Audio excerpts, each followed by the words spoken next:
لوحه من تحت عنوان مای تاجیکستان این یک پلتفرم یا یک برنامه می شود که تمام ساختارهای سیاحت سیاحی رو بین‌المللی. لایحه محمد نسیم رازقوف اگر به طور کامل تهیه گردد کاری سیاحان داخلی و خارجی را در شناخت تاجیکستان آسان میکند. محمد نسیم میگوید که برنامه مذکور راهنمای موافق و کاملا به طلبات تکنولوژی معاصر پاسخگو بوده در دایره اعلان گشتن سالهای رشد دهات سیاحی و هنرهای مردمی پیشنهاد گردیده است. لوحه من تحت عنوان مای تاجیکستان این یک پلتفرم یا یک برنامه می شود که تمام ساختارهای سیاحت سیاحی رو بین‌المللی میگیرد. خیلی مثال امروز سیاحی که به جمهوری تاجیکستان بیاید نمیداند که از کجا استفاده برد، چی استفاده برد، از کجا ارمغان خرید کنه، از کجا بلیط خرید کنه، از کجا روادیدش رو درست کنه، در کدام گستینسه بهتر است یا که در کجا خوراکی بهترین است. پیش از آمدن معلومات درباره جمهوری تاجیکستان که درباره امنیت جمهوری تاجیکستان که به‌واسطه برای هر یک کشور ضرور است، همه چیزها رو همچون یک برنامه، همچون یک پلتفرمی که یعنی که همچون یک روزانه یگانه‌ای که میتواند همه چیزها رو در یک برنامه روی کار بیاره. و مقصد مای تاجیکستان نام دادن همین لایحه ما هم در این بود که به‌واسطه دلخواهایی که به جمهوری تاجیکستان سفر میکنند یکمین پروتوتیپی که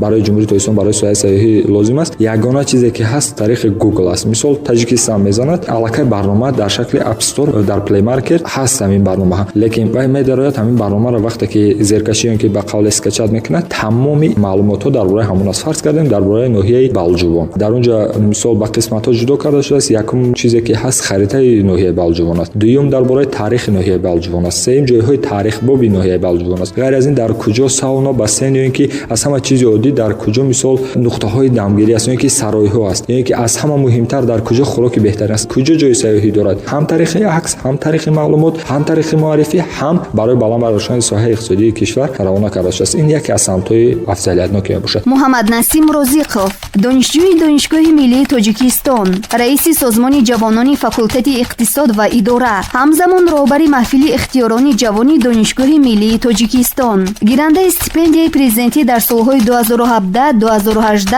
و استیپندیای کمیته کار با جوانان و ورزش نزد حکومت جمهوری تاجیکستان در سالهای 2019 2020، دارنده دیپلم و سرتیفیکات ها از برنامه و آزمون‌های بین‌المللی کلوب صاحبکاران جوان دانشگاه ملی تاجیکستان و کمیته کار با جوانان و ورزش نزد حکومت جمهوری تاجیکستان. محمد نسیم رازقوف چهره نوبتی برنامه جوانی معرفت افروز بوده اطراف لایحه جدید اینواسیونیش که بر رشد ساحه سیاحی کشور نگرانیده شده است صحبت میکنند. برتریتی که این برنامه ما دارد در دوره پاندمی کووید 19 نه تنها برای سیاحان خارجی بلکه برای سیاحان داخلی هم این چیز مفید است. دسترس کردن خوراک، کتاب، لباس، ارمغان هایی که هستن که دلخواه چیزی که باشد همون چیزها رو طریق آنلاین درخواست کردن. امروز ما میبینیم بعضن شرکتایی که بعضن همون برنامه‌هایی رو میبینیم که طریق آنلاین دسترس میکنند، لیکن این یک چیز یک روزانه یگانه میشود که همون چیزها رو در زیر خودش میگیره. یعنی که ضرورت چند بار پویش دادن در گوگل نیست. رحمت کلان برای اضافه کردن این چیز دیگر تاجیکستان میزنه علاقه معلومات هست، ساحه سیاحی هست، بیشتر معرفی کردن هست. مقصد که اگر که تنها سمت دسترس که خوراک رو گیریم ما تمامی همون برنامه‌هایی که هست، تمام شرکت‌هایی که هست در همین سم برای دسترس که ما میتونیم هم معلومات هم سیلکش همون چیزا برآمده مشخص. این با تمام زبان‌های جهان یا انگلیسی فقط؟ در مد اول در نوبت اول ما این رو با زبان روسی و انگلیسی از جمله تاجیک به 3 زبان میکنیم. در اینجا اصولخانه‌ها هم جای دارن شاید. این اگر به شکل مختصر گپ زنیم تمام ساحه‌هایی که افضلیت‌ناکه که برای رشد سیاحی، برای معرفی کشور، برای تامین به جای کار، برای بالا برداشتن مال‌های خصوصی وطنی، برای دلخواه ساحه‌ای که باشد این برنامه مفید است. یعنی که پیشتر هم که قید کردم که این یک روزانه یگانه می شود. از جمله برای درخواست تاکسی که می شود ما همون شرکت‌های تاکسی که هست 33 است یا اینکه 4 تا 1 است یا اینکه 44 است 16 است کدومش که نباشد همون چیزا رو علاقه سیلکاشون جرگیر میکنیم که درخواست‌ها و امکانات فراهم آورده رو در همونجا درج میکنیم و رقم‌های اما ادمنستراتور به قول ماموریتش رو میگذاریم که همون موافق تبدیل خودش تاکسی که می شود درخواست نماید. تغییراتی که وقتی در همون ساختارها و بخش‌های همون برنامه شما میشدین برای هم تلفن هم کامپیوتر پیش میگشت از همین تغییرات میشد اون برنامهشون به طور اتوماتیک اون تغییرات رو وارد بکنند یا مثلا ضرورت میشد که رقم تلفن فلان یک شرکت تغییر یافت یا مثلا اون موضوع مهمانخانه تغییر یافت یا شکل دیگه شد. این هم به مانند دیگر برنامه‌هایی که هست. البته این برنامه رو پیش از وارد نمودن جهت‌های حفظ کردن اون برنامه هم وجود دارد که به бевосита дар болои он мутахассис кор ва фаъолият менамояд ва чизе ки тағйиротое ки мешавад бевосита дар он ворид карда мешавад ва тариқи ҳамон ба қавли абнавид ё ин ки аз нав кор карда баромадан ҳамон чизро абнавид мекунад, аллакай ин ҷои худашро мегирад. Ва дигар чизро бояд қайд намоем ки ин барнома бештар пешбинӣ шудааст барои телефонҳо. Дар қисмати болои он ҳамон мавзеъҳои зебои кишваре ки ҳаст дар ҳамон ҷо аст, боз эълонҳо ҳаст, боз ҳамон аксияҳое ки аз ҷониби ширкатҳо мешавад, аз ҷумла ҳамон чизҳоро ба инобат гирифта шудааст. ҳарчанд ҷои истиқомататро борҳо иваз кунӣ, вале аз худ фирор карда наметавонӣ. Ҳемингуэй.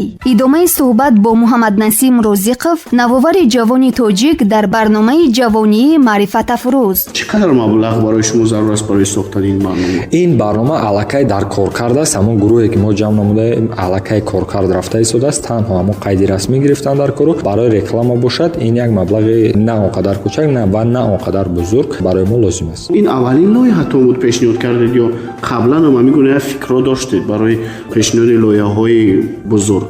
дар самти сайёҳӣ ин албатта аввалин лоиҳаем аст, лекин бовар дорам ки ин охирин нахоҳад буд. дар дигар самтҳо буданд лоиҳае ки барои баланд барошани сатҳи зиндагии аҳолӣ ба ҷои кор таъмин намудан ё ки дастгирии ятимони камбизоатону маъюбон дигар қишрҳои ҷомеа. барои шумо барор мехоҳам Муҳаммаднасим.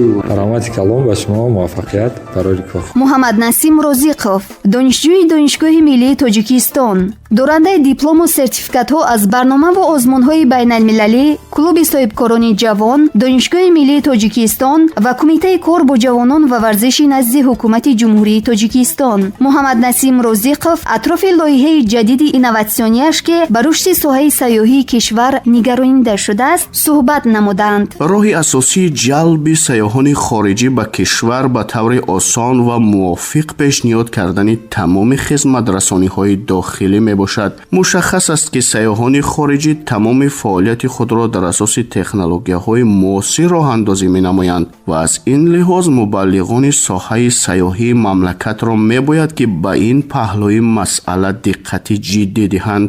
Муҳаммаднасим Розиқов бо пешниҳоди лоиҳае ки шарҳашро шунидем ба ин ҷанбаи масъала амиқ андешидааст. лоиҳаи Муҳаммаднасим Розиқов дар раванди кор кардааст ва ин ҷавони огоҳ мӯътақид аст ки баъди ба таври комил боз шудани сарҳадҳо ҳазорон ҳазор сайёҳони дохиливу хориҷии кишварро аз ин барномааш розӣ мекунад. мо ба ин ҷавони ҳадафманд муваффақият мехоҳем.